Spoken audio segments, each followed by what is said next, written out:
Hey guys, what's going on? Welcome back to Football Therapy with me, your host Jan. How you doing, mate? Are you okay? Huh? The transfer window has closed, and we've signed a big fat... No, we signed someone. We're going to talk about that. We're going to talk about also what Chelsea's transfer plans are underneath current manager Thomas Tuchel, what his vision is. There's a rebuild on the horizon, supposedly, and reportedly. We're going to reflect on that today here on Football Therapy, here on Chelsea News, so I hope you're feeling good, despite perhaps not getting that exciting dopamine hit of a Galactico coming through the door that our inner 14-year-old FIFA child desires and wants, and that might feel frustrating and rather underwhelming, but we're going to be okay, because Ross Barkley will feel like a new signing. Anyway, settle in, get comfortable, pour yourself a drink, drop a like to make everybody feel good, to make me feel good. It's just a click of a button. You're all welcome to subscribe, of course. And let's get into it. So today we are going to talk about the transfer plans, the transformation, the rebuild, Thomas Tuchel's desire. We're going to quote a bit of an article from Simon Johnson on The Athletic. I'll leave a link down to that in the description. That's quite interesting. It's written in regards to the fallout of Chelsea's transfer window and indeed the vision moving forwards. We have signed a youngster. I'll talk about that as well. And we're going to have a good time. We're going to reflect on why we haven't signed players and positions and stuff. This, that, and the other. There's lots to get into. Let's talk about the kid who we have signed. We signed a 18-year-old striker. Off the bat, you'll be thinking of the first team, like, why do we need a striker? We've got Werner, Lukaku, Havertz, we've got Armando Broja waiting in the wings. We don't want him to go to, like, West Ham or Southampton. We want Broja to be integrated. I get that. But, this is what's happened. Mason Burstow has been signed from Charlton, but the striker will go straight back on loan to the Valley for the rest of the season. I'm reading this from the Evening Standard. No other moves came about deadline day, despite rumours of interest in Barcelona's Ousmane Dembele. Of course, a story that I followed closely here on Football Therapy. Now, Mason Burstow, 18-year-old, who's made a few appearances in League One for Charlton. Highly rated. Loads of clubs want him. Chelsea got him now, essentially, to move quickly. Apparently, it was a substantial fee. Chelsea went in. It's one for the future, and they made sure that this was probably the most... what's it called? When you, like... but they were just basically trying to take advantage of the situation. Opportunistic! Bam! I knew I'd remember the word if I tried hard enough. Chelsea being opportunistic there with Mason Burstow. Loan him back, integrate him into the development squad. Could be one that we're talking about in a year or two. A highly rated young striker. So Chelsea did make a signing. They did. But what didn't we do? Before we talk about this transformation and stuff, you know, this, that, and the other, let's talk about what we didn't do. So, this part of the video is what we didn't do. First off, a left back / left wing back. I kind of understand why Chelsea didn't do it. Chelsea did recognise how they do ideally need cover for there. So that's why they went in really hard for a player they already know, who already knows Thomas Tuchel's methods, in Emerson Palmieri. Tuchel has reiterated so many times before he went on loan, and indeed recently, how much he loves the player. When Emerson Palmieri wasn't playing for Chelsea, Tuchel always went out his way in press conferences to be like, oh yeah, but Emerson Palmieri's training good, like I feel so bad he's not playing, because everyone was all talking about Alonso and Chilwell. He'd bring him up and like, this dude's great as well, and he did utilise him all over the pitch. So he wanted to bring back Emerson. Chelsea have so many left backs on the books. They have Baba Rahman, they have Emerson, they have Alonso, they have Ben Chilwell, they have Cesar Azpilicueta. Technically, he was a left back for a long time. That's 5 before signing anyone else. If they signed another player, say like a Luca Dean or something, there would have been 6 left backs on the Chelsea books. And even if they like to sell one in the summer and back themselves to sell one, they'll need to sell loads.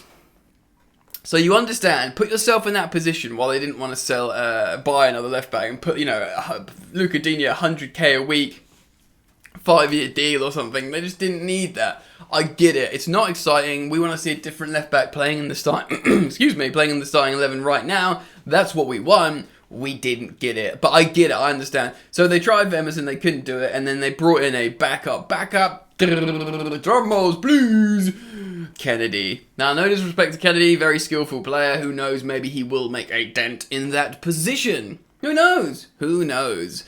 So, what next? Yes, Ousmane Dembele. A story that I was following closely, and largely the reports coming out of Spain. If you remember my last video yesterday evening, I responded to the fact that the Barcelona president Laporta, everyone in Barcelona were trying to get Ousmane out the door. What's the situation with Ousmane Dembele? He's a French international 24-year-old player who was bought to replace Neymar. He was the third most expensive player in the world. He's still only 24, like I said, yet Thomas Tuchel loves him. I was going to say adores him, and then said loves. I loves him. He loves him. And he had a wonderful season under Tuchel at Dortmund. Tuchel has selected him as the most skillful player he's ever coached. And even recently, when posed a question about it in a press conference, he spoke about his affection for the player. Tuchel wants him, but does that mean Chelsea should have signed him? Maybe not. Now, I would have thought maybe it was an idea because of how desperate Barcelona were to alleviate themselves of his wages. Of course, in La Liga, they have a salary cap, which is kind of their version of financial fair play. It's why Messi had to go. It's why they can't register players half the time. He's on about 200k a week, Ousmane Dembele, which, is not amazing for Barcelona, but that's like top-tier Chelsea wages, or thereabouts, certainly the higher echelons. And he wasn't playing, he wasn't going to sign a new deal. They saw an opportunity not only to get a few million for him, even if it would have been an absolute bargain for Chelsea, just get the wages off the books. Turns out they managed to register Pierre-Emerick Aubameyang anyway, of course, Barcelona's new signing. So ultimately, they didn't need to essentially just put him out on the street, Dembele, and say, someone take him. Do you know what I mean? So it didn't happen in the end. But the thought is, the consensus is that this deal might still happen in the summer. Thomas Tuchel does really like him. And there is a consensus that a big rebuild is coming for Chelsea. So I wanted to talk about, we didn't make a midfielder signing this January, but that was never, likely going to happen. May have been an attacker, may have been a left back. I've explained the reasons why we didn't get a left back / left wing back. Especially now we're playing a back four with Malang Sarr looking okay, with maybe Alonso ironically looking better at left back recently, because it's more of it's just like stay back and make sure nothing happens. Who knows? And then with obviously Ousmane Dembele, on top of the reasons I've just explained, Chelsea have 7 attackers going into 3 spots at the moment, if we're playing 3-4-3 or 3-4-2-1. 7 players into 3. Do you want to make that 8 players into 3 this season? You have to look at it from that perspective. Chelsea were unable to sell any players, so although Ousmane Dembele would have been maybe another opportunistic situation where they could have got a player the coach really likes, they're probably still thinking they can still do that. Now, we're going to cite this article in just a moment from Simon Johnson on The Athletic, but I do want to speak about a tweet from Dean Jones, who of course is a transfer insider. He does stuff, I think it's stuff for BI. I'm looking at MB Football, Give Me Sport, Live Score, Odds Changer, all sorts, Dean Jones. And he tweeted out this: Chelsea have been mostly interested in the idea of signing Ousmane Dembele for the summer because they are considering a transformation of their attack. Now, that's a pretty big deal. A transformation of an attack where I've just said 7 players go into 3 spots. And then genuinely the only player who I feel is safe is... The 2 players who I think is safe are Kai Havertz and Mason Mount. Mason Mount because he's top for goals and assists, and generally he's more of a sort of functional midfielder player. And Kai Havertz just because he's so young, he costs so much money. He's not done a Lukaku interview, and Chelsea are I think I would basically see him as a long-term project. So in that you got Ziyech, Hudson-Odoi, Pulisic, Werner, Lukaku. Really, I mean, you couldn't really sell Lukaku. I don't know, but that is a hugely ambitious thing to undertake to try and overhaul that attack. So I'm going to read an article from Simon Johnson on The Athletic, or certainly read a relatively short extract here. It's regarding the fallout of the transfer window, that nothing happened, and it's published this on the day of my daughter's wedding. No, this at the beginning of February. So he's been talking about the difficulty about why Chelsea couldn't sign certain players. It is understood. Let's start again. It is understood Tuchel didn't push for any new faces last month. His priority, as well as Chelsea's, is the summer recruitment drive. So, of course, that's already reinforcing the Dean Jones tweet there, saying that the big plan is in the summer. The list of targets for that window includes Jules Koundé. Personally, I think that's near enough a done deal as it could be, but anything can change. Declan Rice. Well, West Ham fans are tweeting out about Declan Rice, how because they didn't sign anyone this January transfer window, that he'll be feeling frustrated because they don't have that extra drive to try and get top four, therefore showing no ambition. Therefore, perhaps Declan Rice is more likely to leave in the summer because he'll want to play in the Champions League for the first time. And Aurélien Tchouameni, of course, a big target around Europe, another central midfielder, CDM style player. Petr Cech, reportedly a very big fan of Tchouameni, and so is Chelsea manager Thomas Tuchel. So you'd think there'd be more as well, and there'd probably be attackers in there. Ousmane Dembele would come back, you'd think. Chelsea have already made an offer for Federico Chiesa, although of course he's got a serious injury now. Let's read on. None of them will come cheap, either in transfer fees or salaries, and there will be a lot of competition for their signatures. True, but I do think Jules Koundé still wants to come to Chelsea personally. Let's read on. Bringing someone else in January would have taken vital funds away from the pursuit of that trio, who were not going to be let go by their respective clubs now. Anyway, so what would Chelsea supporters prefer?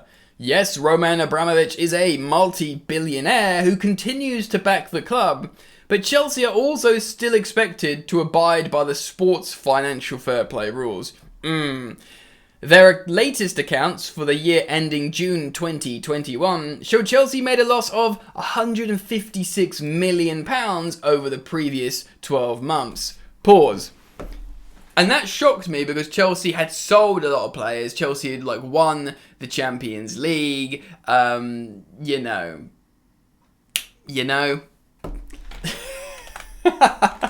Let's read on.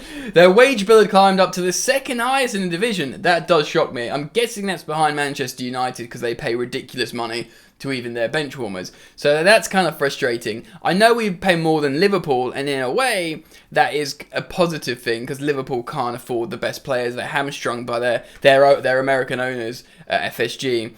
So in a way, I kind of always wanted Chelsea to be the third highest paid. Not as much as Man United because it's just overpaying for the badge. And then Man City, you'd think they pay a lot of money and they buy a lot of top tier players. I thought we're a little bit more sensible, but I'm guessing we're second to Man United. Anyway. And our wage bill is £333 million. That is a lot, ladies and gentlemen.